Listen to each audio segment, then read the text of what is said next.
Hello guys, I go by the name Koscyber. Today I'm going to show you something very important that I used to check or to scan IP address, and it is called the IP scanner.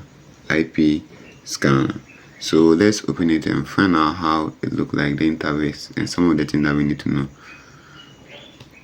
Now this is how it looks like. Now when you open it, you can see where the IP ranges here. We have from this IP to IP on the 255, then the IP range here. Now when you come to this side, the host name and the net max. Now when you click here, start, then it will start scanning the IP addresses for you.